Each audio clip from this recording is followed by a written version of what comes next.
Good morning, good afternoon, good evening. Wherever you are in this wonderful world, welcome to Bayloric Worldwide Television. I have with me a special guest, none other than the trainer of Errol Spence, Derek James. Derek, how are So how you? you doing today? I'm I'm doing good. great, man. Thank you. Great Thanks to for have you having me back on. on the show again. Yes. Um, how do I start this with you? I'll go straight for it. I have heard through the grapevine via a pretty reliable source that the fight between Errol Spence and Kell Brook's been cancelled. What do you know about this? Nothing at all. No, Absolutely nothing. I know nothing. Nothing. Yeah, I haven't heard it. I really don't read a lot of the articles or anything like that. So I don't know. I mean, if put it like this, if the fight would be off, I would know by now. You would know by now. I saw some. Yeah, I saw a couple things on the internet yesterday or whatever, and I don't really get into that. So I don't. Because Okay. before they said the fight wasn't going to happen. So so who knows, man? So what's your position with this at the moment? Because this has been going on, off, on, it's signed for this date. Is the fight actually signed? Because the other thing I heard was there was no contract had been signed. It was just a verbal agreement. Well, I don't know any of that. I just know I was given a date, we were given a date, and we're working towards that date or that time frame. So it's not so much about it's if my guys. I mean, I'm pretty sure they're the ones doing the deal, and if they say it's good, then this is what we train for. This is what we're training for. How frustrating has it been for you as a trainer and your man Errol Spence, Jr. to I, have to deal with the this? well, it hasn't been frustrating at all. I mean, we know the business. I mean, and this is just a formality and being successful. If that be the case, you can't get everything you want and not sacrifice something, whether it's heartache, headache, whatever the case may be. So, I mean, we're just trying. We've been training ever since 2 weeks from the Bundu fight. So, and that's just before we work out all the ways anyway. We don't, get a call and then start training. We train like it's a job. You go to work every day. So it's nothing in particular to where if the fight happens, the fight's going to happen, from my understanding, and that's just what we look at it. And we don't, there are no maybes. I mean, we train for definite. I wake up every day for a definite, not for a possibility. So, no, we don't. We focus on the fight. But how do you train with such certainty when there's such uncertainty in the air? Because what the end goal is this. Our guy wants to be the world champ. He wants to be the best fighter in the world. So that's what we're training for. And if it doesn't have to necessarily be before, like I said, it's not so much about Kell Brook or Keith Thurman as it is about Errol Spence and whoever he fights, or him wanting to be the best. So it could be either one of those guys. It doesn't matter. So it's just these are his desires, and I'm here to help him get to his goals, his personal goals, and be successful at what he wants to do. So in recent times for yourself, has there been anything that you've read recently that have frustrated you, or things you've read that said, no, that's not right, that's not true? Well, I don't think it's so much about the what you read. From my perspective, from me being a trainer of an American fighter, Right. that I so I don't read all the other stuff about fighters this, fighters off. No, I see things about like other Americans and what their perspective is on a fight. How they think the fight is going to go. Like it's not like so. That's kind of crazy to me. Like I state this in any interview I do is this: if you're fighting, Klitschko's fighting Anthony Joshua, which he is. Nobody from the Ukraine would say they think that Anthony Joshua is going to beat him, even though in their heart they may know that. If somebody's fighting Italy or Germany or Russia, they're not going to go against their countrymen. But for some reason, these people seem to think that they're experts and that they think that Kell Brook is going to beat Errol Spence. And I say to myself, that's just what it is, man. It's life. But then, I looked at an article. Somebody sent me an article the other day, which I thought was pretty funny, is that they put both of the guys' records together. Errol Spence's record and Kell Brook's record together, side by side, at 21 fights and 21 fights, right? Okay. And the record of the guy that Errol Spence fought are 69 and 200 and something, or 300 and something, right? Right.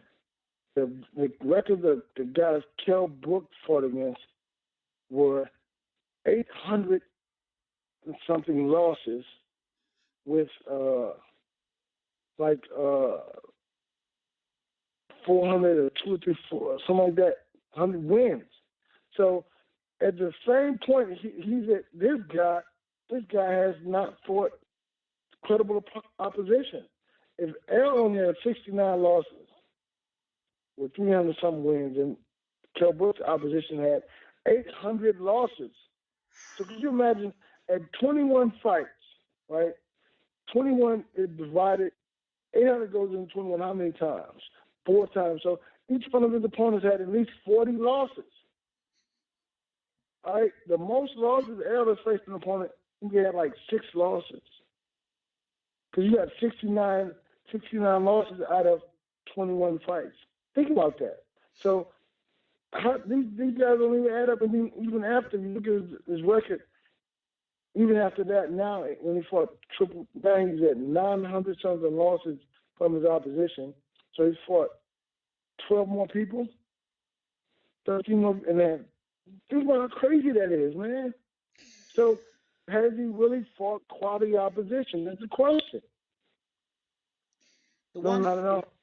the one fight everyone talks to is the Porter fight, which some people say that he was very lucky to get the win out in America. It was a very close fight. I mean, they're not going to take the fight. I didn't see the fight, to be honest. I really didn't see the fight.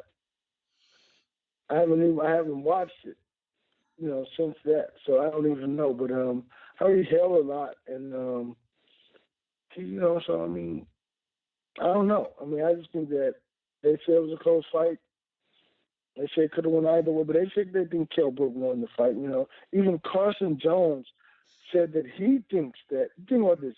So I had not seen Kell Brook fight other than the Triple G fight. So Carson Jones said something to me on Facebook, like he thinks that Kell Brook's going to destroy Errol, blah, blah, blah. I said, okay, whatever. So a couple of days ago, it was bothering. I said, I'm going to go back and watch this fight in particular. Because, see, what Carson Jones has done, he's compared himself to Errol Spence. Right, since he had a draw with him before. All right. Then how far again he beat you. So the thing is, you compare yourself to Errol Spence. Your skill set, he's very slow feet. I'm like, man, so that's crazy, But hey, man, listen, the fight is going to happen, and everything we'll know everything May 27th. Well, the other thing that's been spoken about now is that there's comparisons. There are people now bringing a comparison about Jeff Lacey when Jeff Lacey was hyped up and going through everybody, and Joe Kawasaki did a number on him. There's that story going around now. That, Errol Spence, he's a lot of hype. But I think that there's one side of the crowd that want Errol Spence to be a hype job, and there's another side of the crowd that says, "No, this guy's a real McCoy. We got to watch him." Jeff Lacey is a totally different type of fighter, and Errol Spence is a totally different type of fighter. I mean, you could say, what's funny is that I kind of didn't see the Kawasaki versus Jeff Lacey fight. I'd heard it was a massacre. It was bad. But, I mean, he was not a great. He wasn't a great fighter even before. He didn't look great before that. You know what I mean? So it wasn't like. I think if you put him in there with the right opposition, and he showed up, and he beat those guys, and I think that. So I mean, they can. Well, listen, I like that people, because I've heard that before too. So I like that well. people. Yeah. I've heard people from England say that, right? So I've heard people from the British people say that, and that's cool. That's okay. Okay. I mean, listen. You all have the right to say what you want to say. People say, well, when he fights a big puncher, like he's a big puncher, and we spar with guys who weigh 180, 200 pounds. Those guys can punch. So to say that is to say like, what are you talking about? So it's like you give me a guy my size, or you can punch or not, he's still my size. This is So that's interesting. key to it all. I think that's a very interesting point you've made there, because I think in my recent, I think I did a recent video about Errol Spence, and I said that I expected him to walk straight through Chris Algieri, like a knife through a hot knife through butter. I said that Chris Yes. Algieri, I mean, physically, Spence is such a stronger, physically bigger and stronger individual. They compared Algieri's fight with Pacquiao and Khan. I said, these are two guys that have moved up from very lower weight divisions and moved up. Spence is naturally big for the weight as it is anyway. So I can't see how you can logically say, well, Spence is going to struggle with Algieri because um, Pacquiao and Khan sort of struggled with him and didn't knock him out. I said, no, I think that Spence is going to walk straight through Algieri, and that's exactly what he's done. So, you know, my only question about that is, and you've kind of answered it for me already, so far, would you say that Spence has fought guys physically as big and as strong as himself? I think that it's hard to match that. I mean, I think that he fought a couple bigger guys, and he fought guys who may be a little smaller, or guys who were at the same weight. So it just varies as to their size, but it's hard to match that physical strength and that size. So you can't say, but let's put it like this: we know who we spar with. Spar with Jamel Charlo, spar with Robert Bannon, who's a middleweight. Spar with Adrian Taylor, who is a cruiserweight. So we spar with bigger guys. So that and everything for me mentally, I look at it like this. Okay. We do the hard work in the gym, so hopefully the fight is a little bit easier. So we spar the bigger guys, the tougher guys. I didn't get into start training fighters. What I did was I was training Errol. I said, well, to get his skill set to where I like it or I want it to be, I want to prepare him for everything. And I couldn't keep sparring with him because I'm a lot bigger than he is. So I said that I had to teach somebody else how to fight exactly like that, like to counterpunch it, give him angles, to do this and do that. So that's how I got into training other fighters, was because of trying to make sure he's prepared for any style that he has, that he may come up against. So so that was the key to it all, because most guys today are not, super skilled. They just have natural athleticism and talent. Right. And so I felt I wanted to go in and start teaching his sparring partners how to be better bouncers and more intelligent. And that's how I got into the whole training other people. So, but yeah, I mean, it's hard to match the size. It's hard to match the the skill set. So he has some great sparring guys now. So our sparring sessions are like better than fights you see on television. I can well imagine. The story about Brook moving back from middleweight back down to welterweight. I did read something along the lines of Spence saying, "I don't want to hear no excuses from you. I don't want to hear no excuses. Back at welterweight. I don't want you talking about you cutting weight or anything like that when you take your beating." Basically, can you elaborate on that?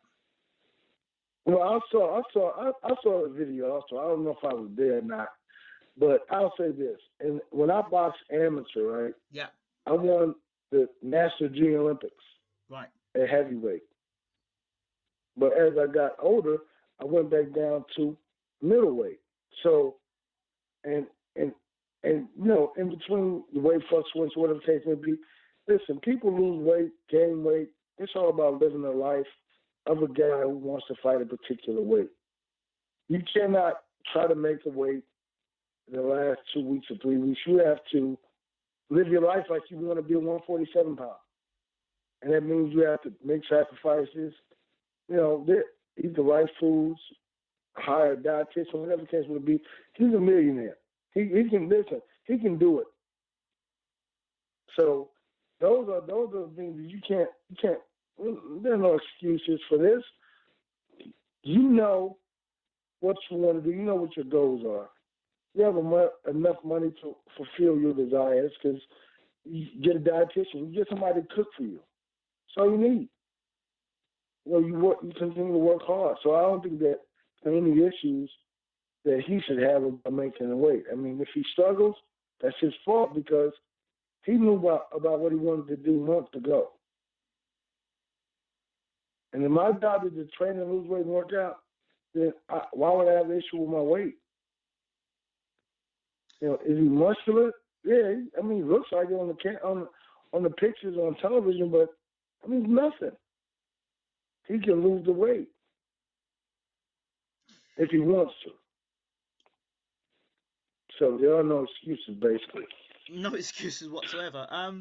He says he would rather fight at middleweight. His team wanted to fight a welterweight. The Khan fight that people were talking about, murmuring about, I think that was the fight they really wanted because the argument once again comes up, and I have to bring it back up to you again, is that the reason why they took Khan is to take the Khan fight because they'd only make peanuts defending against Errol Spence. And that's why they really didn't want the Spence defense. Well, I say this to that is that an Amir-Khan fight is rubbish. I mean, and the reason why I say that because who cares? Only if he wants to be a worldwide ambassador of boxing and a super celebrity, not only in his own country but around the world. So fighting somebody from Great Britain, that's just like the fight that just happened a couple weeks ago. Danny Garcia and Keith Thurman. Nobody really cared about that. That's an American fight. All right? So they have 2 titles. So what? They still didn't get more views than Errol Spence versus Leonard Bundu. All right? The 2 most popular fighters in the world, so they say, along with Kell Brook also. Let's understand, they did the numbers on Errol Spence's last fight. Yeah, the most watched fight of the last decade. So what does that mean? Kell Brook, Danny Garcia and Keith Thurman got together, only had 5.1 million people watch this fight. Errol fights Leonard Bundu has 6.3 million people. Who's bigger? Errol Spence, clearly. I mean, Kell Brook, what were Kell Brook and Triple G's numbers? I have no idea. But, the thing about it is none of those guys will even come close to that 6.3 million view mark. And when they fight now, when Kell Brook fights Errol Spence, it's going to be an international bout. The whole world will be watching. It is the best from the East meets the best from the West. That fight was not the best 2 welterweights in the world just for Keith Thurman and Danny Garcia. Those are 2 guys who had world championship belts, not the 2 best. Okay. The fight with Errol and Kell Brook could be the best 2 welterweights in the world. Really, the best 2 skilled fighters fighting each other in the whole world at the same time, at one particular time. It could be a super fight. Very interesting. Floyd Mayweather has just unretired. Says that he wants to fight Conor McGregor. Yeah. Your thoughts? Now I have no thoughts. It didn't, nothing, anything to do with me at all. So you're not. Would you watch the fight? That's what I'm asking you. Oh, I'm gonna go to the fight, but at the same time, I'm not. I have no thoughts about it. I had no thoughts about Keith Thurman versus Danny Garcia either. No thoughts. Well, are you just saying this because Errol Spence is your? I mean, I'm trying to be as non-biased as possible here. Are you saying this because Errol Spence is your guy? You just want your guy to get shine. You don't want to give shine to other fighters, or is it a case that you just generally don't care? Come on, man. That's a female attribute to be. That sounds like something's crazy, man. You serious, man? Come on, man. I've got. I'm saying it because my guy is a welterweight. Yeah. Right? So I don't care about what other welterweights do. Right. I can't be so consumed with the world that I don't see my situation myself. Right. So not so much about I just want my guy to get shot. If that was a good quality, I would say that was a heck of a fight. So if I'm thinking about Floyd Mayweather, I mean, I have no thoughts about it. That's my honest, true opinion. Just like they asked me this today, so what do you think about Danny Garcia versus Keith? I say I have no thoughts about it. I don't, because I'm not concerned about who wins the fight or not, unless we can get the winner. I'm only concerned about, You see, I totally understand your point, and don't misunderstand when I ask you that question. I ask you that question more as the point of the person that doesn't understand who Derek James is getting to know Derek James. So the person listening to this in the UK is thinking, all right, this is Errol Spence's trainer. Let's hear a bit more about him. Oh, he doesn't care about the other fighters in the world. Okay, fair enough. So I'm kind of understand. I'm only trying to. I understand where you're coming from. Yeah. But it's more me trying to get an understanding so other people out there can get it clear. Particularly people who listen to this who are in the media who like to put out stories that's inaccurate, or to put out stories that don't paint the right picture of you and your camp. Look at it like this, England. Listen. Yeah. I watch Anthony Joshua. I'm an Anthony Joshua fan. I like him. Yes. I mean, if there's another fighter in another weight division that's fight is interesting, I'm going to watch it. Right. And I'll watch a guy in my weight division, but I don't care who wins the fight. I don't feel like I can interject my feelings, my thoughts, how I feel about a fight or whatever, whoever. I'd never go against an American fighter fighting a foreigner, ever. I don't care how good the guy is. I'm going to go with the American guy. I'm going to go to the grave with him if that be the case. But what I'm saying is this, is that if there's a guy in my weight division, I have no thoughts about it. So I'd have no, right. It's really like this. It's up to him if he wins. It's up to them if they win. I don't have any thoughts about it, man. I can't. See. This is what happened to me. Right. So when I boxed, and then I started managing fighting, and I started promoting boxing. So what I did was, while I'm promoting boxing, I would go to the gym and check on the fighters that are going to be on the card, and some days they wouldn't be at the gym or they wouldn't be working hard. And I had to realize as a promoter, I can't want something more than the fighter wants it for himself. Mm-hmm. So what that says is, I have to take the same attitude throughout my whole life. I can't want Danny Garcia to win, or Keith Thurman to win, or somebody else like that to win more than they want to win themselves. So that's why I take myself out of it and I leave it up to them.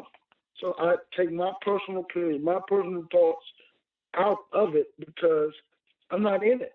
I mean, I'm not in the fight. I mean, so if there's a fight that I'm not interested in, or people say, what do you think about it? I have no idea about it. I mean, I think it's up to them, and it's boring to hear somebody say that because you want to hear a point of view or some kind of idea of what my thoughts are. But my thoughts are this, is that it's up to them if they really want to win or not. I have no feelings about who wins or not. I mean, I might watch the fight anyway.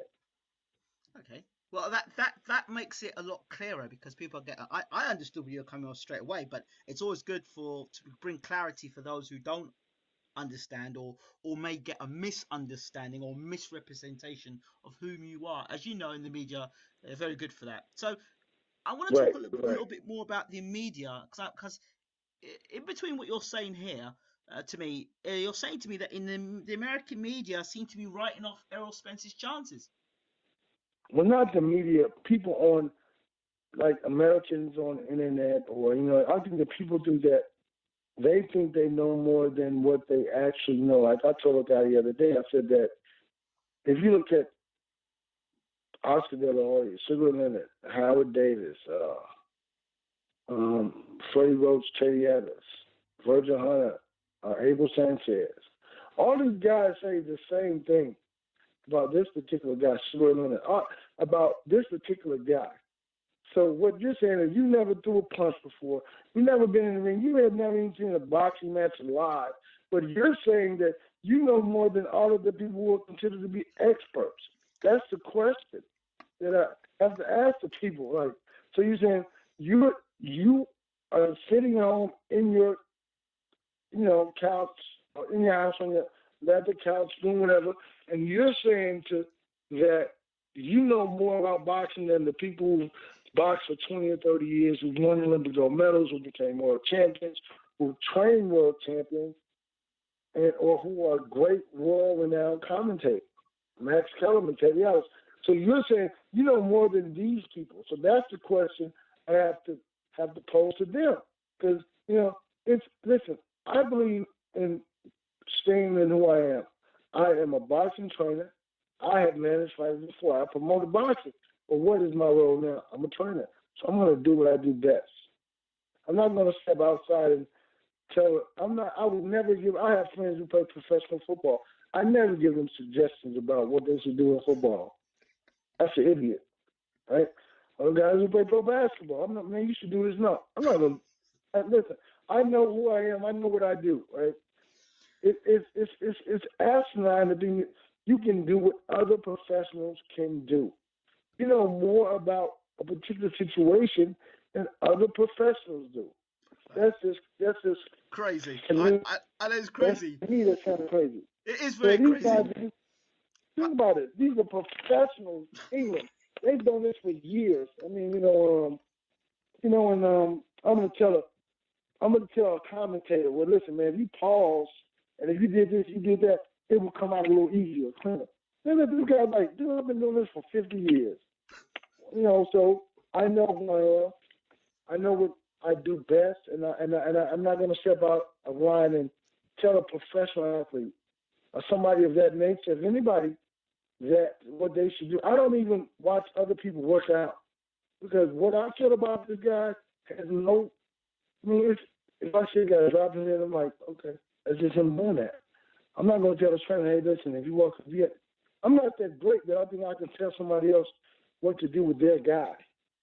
I think I have to be the best that I can be, which is be the best man that he can be for my guys, Robert Grant, Jamel Charlo, and Errol Spence. I'm not that great so I can walk up to you and tell you what you're doing wrong. Because I don't know what you can or cannot do or what he's working on you with. So that's not my place. So that is the point I'm making, Ingrid. And I'm glad you've made that point. You've elaborated it so well, so there's no misunderstandings for anyone listening to this interview, which is important. If the fight with yourself with Errol and Kell Brook doesn't happen and is cancelled, what next? What happens? Where do you go? Hey, well, we just continue to do what we've been doing and working out, and listen, something will happen. Something, because if that be the case, so I never talk about what if, but okay, because when you're so focused on a plan that the goal at hand is where there are no shorts. I mean, there are no other options. You make it to where there's no other option other than victory or hard work or whatever the case may be. So I haven't even thought about what if it doesn't work. But I mean, you pose a question now, and I say to myself, well, we just continue to keep working like we're working. I mean, that means we'll be fighting somebody else. That's what has been explained by the IBF, is that we will fight somebody else, whoever that somebody else may be.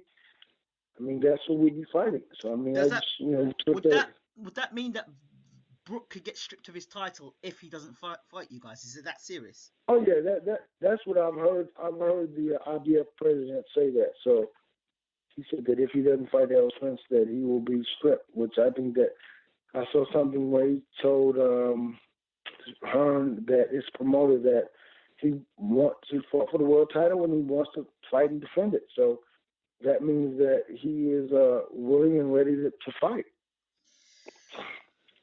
Okay, well, we look forward to that. I was recently, I saw Bramall Lane myself, and where they're trying to get the fight in Sheffield. It was I'll send you some videos across. You can have a look at what the stadium looks like, and impressive place, very impressive.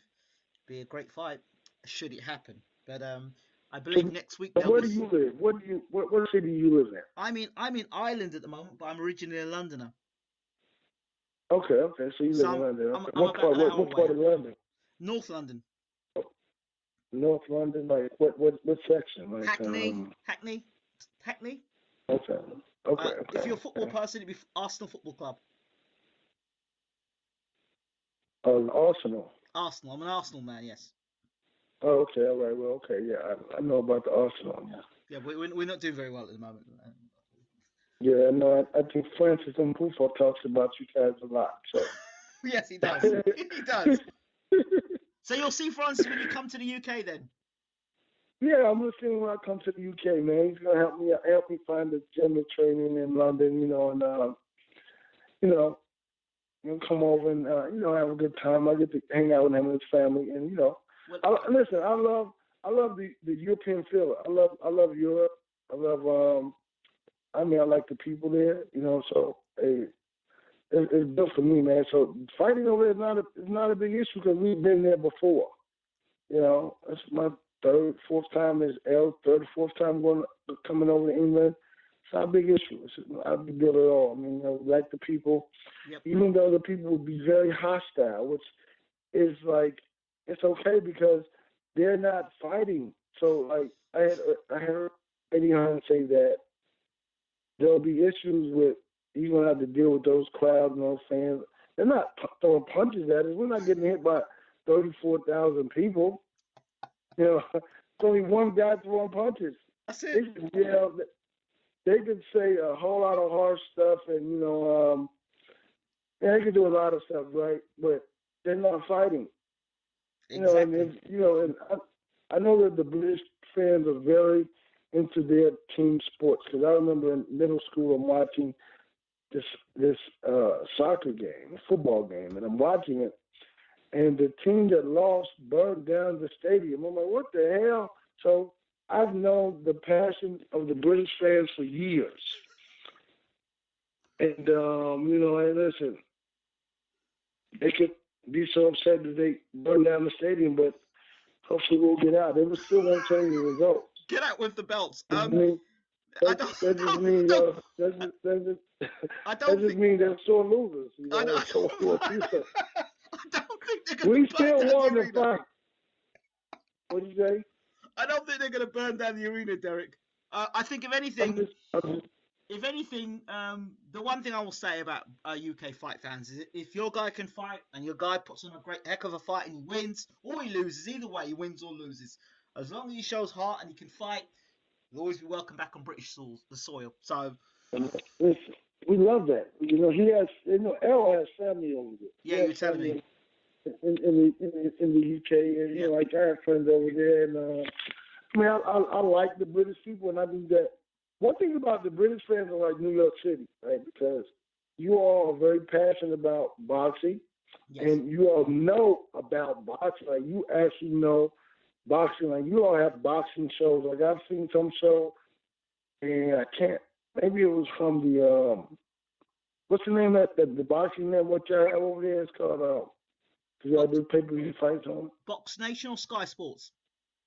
It's like Box Nation, and y'all have done specials about Errol and talked about him consistently on a consistent basis. It could be Spencer Ferron, toe to toe. Spencer Ferron.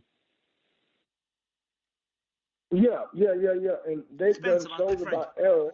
Yes. Talking about Errol, his skill. I mean, I've seen several shows discuss about him, and they haven't even done that in America.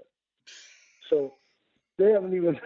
But when there's a show talking about Errol's skill set is this or that, it's a show over there. So you all know boxing, and the fans know boxing. I mean that you have to go for your countrymen. That's country pride fighting for you, which is understandable, right? But at the same time, I think that these people are very respectful because I've seen them. I've seen them, and they may ask about Errol when people come to America looking for it. They come to our gym or come to the wrong gym looking for it. So it's like, listen, man, you guys know, it's like New York City. If you fight New York City, it's like people never be quiet. They never sit down. So it's like nonstop. And so people are very astute on the fighters. They know who the fighters are. So. And that's great that the UK has that, and the people really are into boxing, and I like it. I'm pleased about that. That we can fight in the city or in the nation that boxing started. It's great stuff. Derek, I look forward to seeing you when you do come to the UK. It's an hour's flight for me to get over. So when you come to UK, I'd be more than happy to wish you a warm welcome and welcome to the UK. I really will. So I'm looking Thank forward to you. meeting with you. All right, yeah, I appreciate that. Thank you. What Derek, got you on Ireland? What are you doing in Ireland? I'm over here doing some media work over here. Doing some journalism media Oh, work with my son, to work with my wife.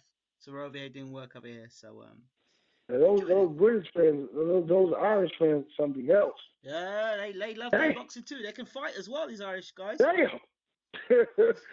And listen, the one thing about the guy in the UK is this that I like, which for one, it's like they demand respect because if you don't, we're gonna get into a fight, right? Mm-hmm. We're gonna fight. Nobody's gonna go shoot somebody. We're gonna fight, Mm-hmm. and if this guy can't fight, he's still gonna fight you, right? And so the Irish fans are exactly the same way. They're gonna fight. I see them like that. They're gonna fight. The British, the people in England. I don't care what kind of suit he has on, what kind of shoes he has on. He's gonna fight. You know, he's gonna take the jacket off and loosen his tie. He's gonna fight though. I like that. I do like that. Yep. But it demands respect, right? Because if you want to be a butt, if you're not willing to fight today, you may need to be quiet. So, but if you're in the mood for a good fight, you're gonna get a good fight. So I like that, man. I mean, really, I love it, to be honest. I'm telling you. They're gonna love you in the UK. I'll tell you now, they're gonna love you in the UK. Hey, it's good, man. I appreciate that. Derek James, thank you so much for talking to Baylor at Y Television. We appreciate you, and we look forward to hearing the announcement that the fight is actually on. I know that there's talk of the fight being on, and there's lots of uncertainty. We want to hear from Eddie Hearn that he says, yes, we've got the stadium, the fight is on. I heard next week there's going to be some sort of announcement. So let's see what's in play. Well, I hope so, and I hope that because even if we don't fight in the at that particular place, I would hope there was somewhere else we could fight. I want to fight. I want to fight in the UK, which we will. I mean, or if it doesn't matter where, but I wouldn't mind fighting like in the house next to where he was raised, or in his mother's backyard. We want to come further than far. Further than far is okay. Forget the stadium. Let's go to the house. Let's go to the house. So you think about it, like, well, okay, yeah. So it'd be good, man. I think that it'd be good. That's what I want to say. So come all the way over and go a little further. Do you have a message to promote to Eddie Hearn? I don't, man. But I think that what I would like to say for him is that I'm happy that they're making that everything is coming together, and I look forward to meeting him. I look forward to seeing him, and hey, working with him this one time. Unless they have some other guys, 154, 160. We could get my other guys in. But other than that, man, listen, I'm happy, and he's doing a great job. I think, from what I'm understanding, his father was a promoter. Yes, Barry Hearn was a great promoter. He promoted. Yeah, I've seen pictures of Francis. Yes. And Pufo when Eddie was young. So, like, he's been in it, he's grown in it, and look, I look forward to meeting the guy, man. I like, I like the British guys. He's around a lot of boxers. I hope he learned how to fight on the way. Maybe he has a lot of security or something. It seems like he talks a lot of trash. Man, he got